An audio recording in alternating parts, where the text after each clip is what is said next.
Failures aren't welcome here. Dad's voice cut through the Christmas dinner conversation like a steel blade. The Mitchell name stands for excellence, not excuses. I sat at the far end of our family's massive dining table, watching steam rise from my untouched turkey as Dad continued his annual lecture on success. My brother Thomas and sister Catherine nodded along, perfect pictures of Mitchell achievement in their designer clothes and executive positions. Look at your sister, Dad gestured to Catherine. Youngest VP in Morgan Stanley's history. And Thomas just closed that deal with Singapore. That's what Mitchell's success looks like. Not like me was the unspoken addition. Not like Sarah Mitchell, the failure who'd walked away from the family investment firm to start her own venture capital company. The disappointment who'd dared to believe in innovation over tradition. Speaking of success, Mom chimed in quickly, trying to smooth over the tension. Catherine, tell us about the merger. Yes, the merger. The only topic more popular at Mitchell family gatherings than my supposed failures. It's going to be historic, Catherine preened. Mitchell Financial merging with Global Investments will create the largest private investment firm in the country. Dad's legacy will be secured forever. I took a slow sip of water, thinking about the documents sitting in my office safe. Documents that could make or break that very merger. Documents they had no idea existed. Of course, Thomas added smugly, we still need regulatory approval. But with the Mitchell name behind it, that's just a formality. If only they knew. Sarah could learn something from this, Dad said, finally acknowledging my existence. This is what real business looks like. Not your little, what do you call it? Phoenix Venture Capital, I supplied quietly.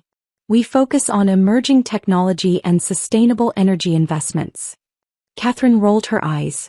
You mean you throw money at startups that no serious investor would touch? Someone has to believe in innovation, I replied, thinking of the revolutionary companies in my portfolio. Companies that were about to change everything. Innovation, Dad scoffed. The market doesn't need innovation. It needs stability, tradition, proven methods. I thought about Mitchell Financial's outdated investment strategies, their resistance to technological change, their vulnerability to disruption. All weaknesses I'd tried to point out before leaving 3 years ago. Times are changing, Dad, I said carefully. The industry is evolving. The industry is fine, he snapped.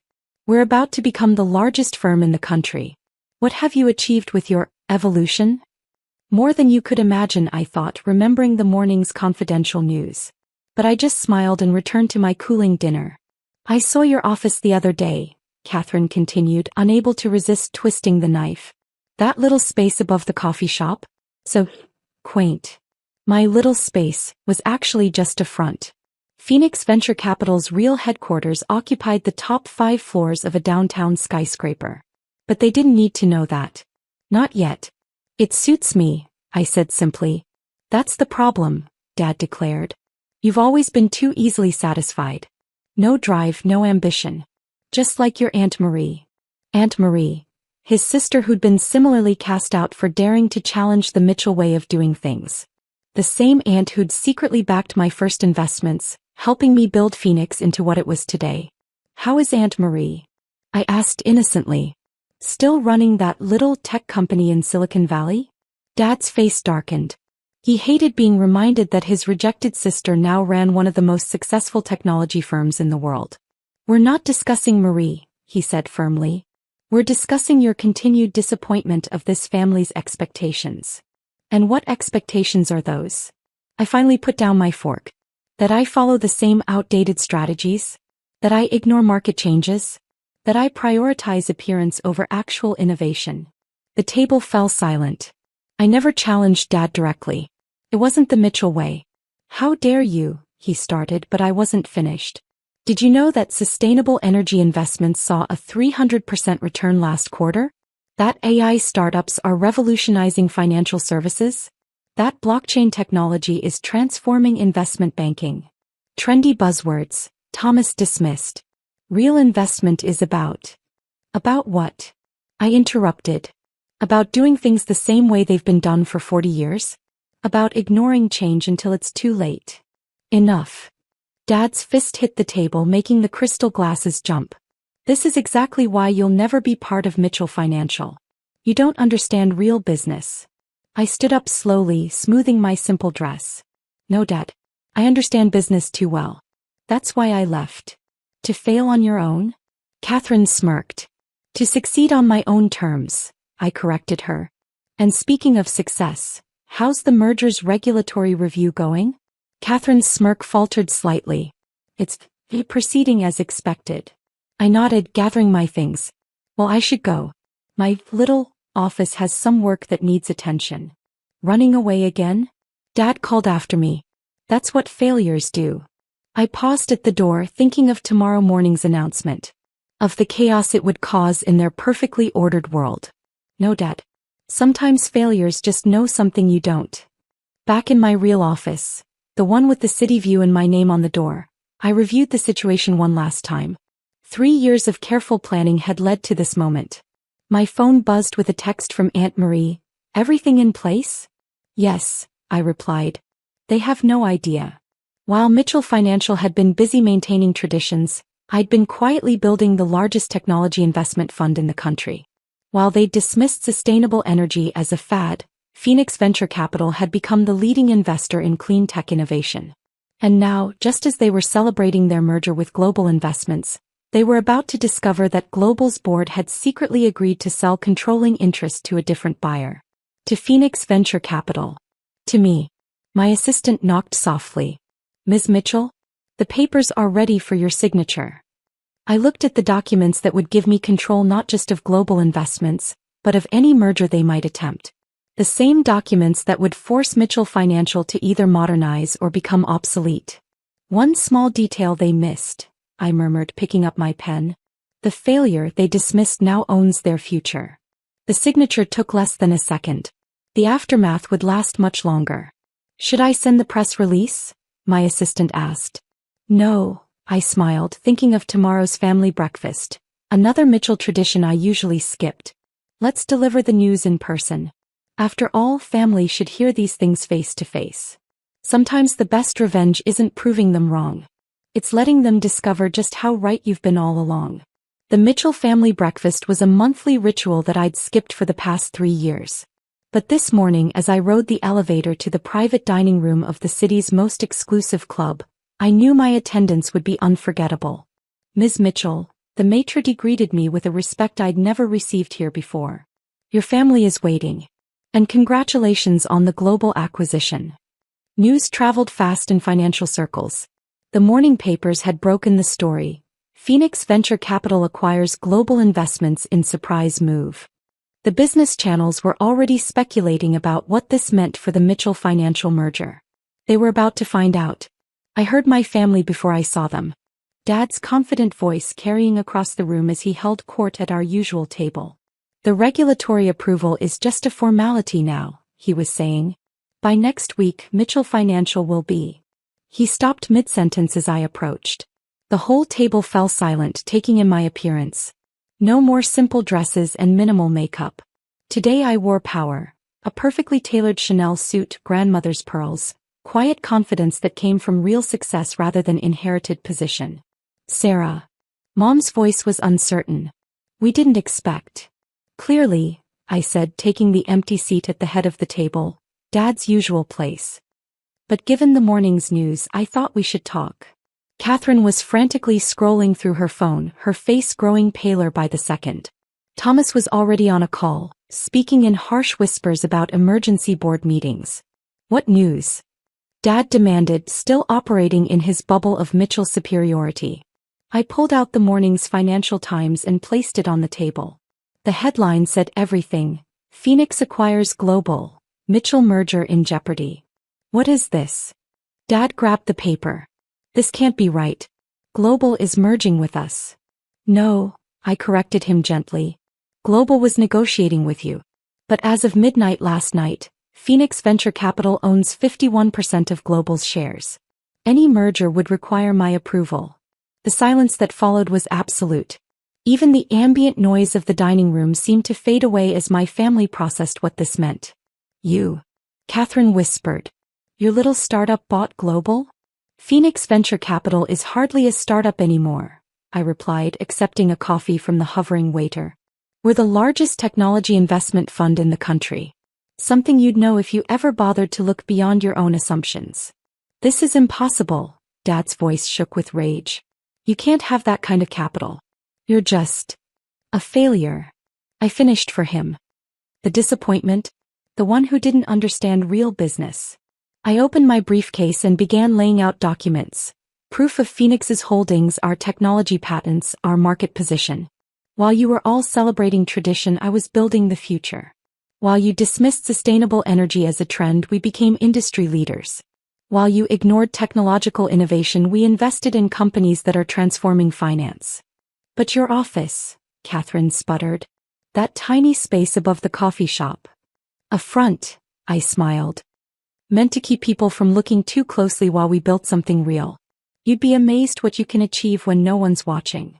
Thomas finally ended his call, his face ashen. The board just confirmed it. She owns Global. We can't complete the merger without her signature. Dad's hands were trembling as he reached for the documents. How? He demanded. How did you do this without us knowing? The same way Aunt Marie built her tech empire while you weren't looking, I said. By understanding that the future belongs to those who can see it coming. Marie, he spat the name like a curse. She helped you with this? She believed in me, I corrected him. Like she believed in innovation, in change, in building something meaningful rather than just maintaining appearances. What do you want? Mom asked quietly. Money? Position? Your old place at Mitchell Financial? I laughed softly. I have money, more than Mitchell Financial's entire portfolio. I have position, CEO of the most innovative investment firm in the country. What I want is something different. Name it, Dad said, his voice hollow. Change. I spread out my vision for the merged companies. Mitchell Financial needs to evolve. Embrace technology, sustainable investment, actual innovation. No more relying on old methods and older connections. You're trying to destroy everything we've built, Catherine accused. No, I met her eyes steadily. I'm trying to save it. The finance world is changing. Either Mitchell Financial changes with it, or it becomes obsolete. And if we refuse? Dad challenged, though his voice lacked its usual authority. Then Phoenix acquires more of Global's shares, takes complete control and proceeds without you. Mitchell Financial becomes exactly what you feared, irrelevant. The threat hung in the air like smoke, choking their pretensions of superiority. You planned this, Thomas realized. All of it. The quiet office, the modest appearance. I learned from the best, I smiled. Isn't that what you always said, Dad? A true Mitchell knows how to play the long game. Dad stared at me like he was seeing me for the first time. Gone was the daughter he'd dismissed as a failure. In her place sat someone who'd outmaneuvered him at his own game. What are your terms? He finally asked. I pulled out the merger agreement. The real one, not the version they'd been celebrating. Mitchell Financial modernizes. Completely. New technology, new investment strategies, new approaches to market analysis. No more relying on golf club connections and family names. And in return? The merger proceeds with Phoenix as the controlling partner. Mitchell Financial becomes part of something larger, something focused on actual innovation rather than just tradition. You'll destroy our reputation, Catherine protested. I'll save it, I corrected her. The question is whether you're all willing to admit that the failure might actually know what she's doing. The next hour was tense with negotiations, but the outcome was never really in doubt. They needed this merger. Without it, Mitchell Financial would slowly fade into irrelevance, another old money firm that couldn't adapt to changing times. Finally, Dad picked up the pen. Before you sign, I said quietly, remember Christmas dinner. Remember telling me I didn't understand real business. Remember dismissing everything I tried to tell you about the future of finance. He paused, pen hovering over paper. Because this is real business, Dad. This is what success actually looks like. Not maintaining traditions but building something meaningful. Not excluding innovation but embracing it. The signature took less than a second. The change it represented would last generations. One by one they left the breakfast table.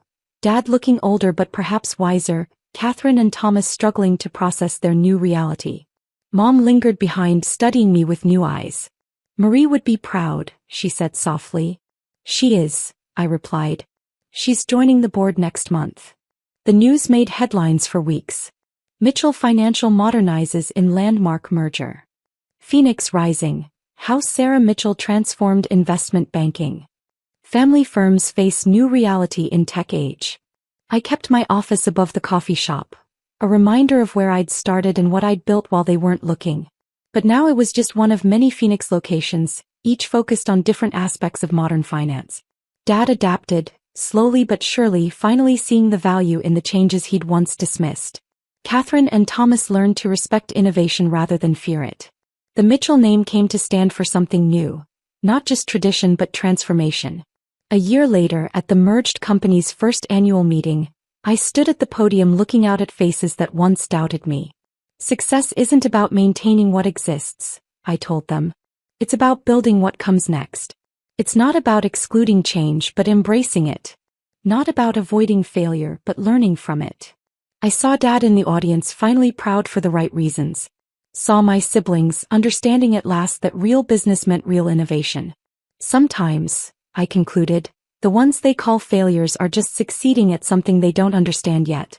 Sometimes the future belongs not to those who protect the past, but to those who can imagine what comes next.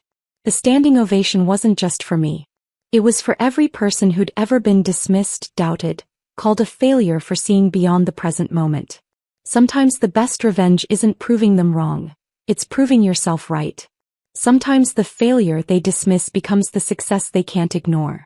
And sometimes, just sometimes, the signature they need most belongs to the person they trusted least. That's not just success. That's justice.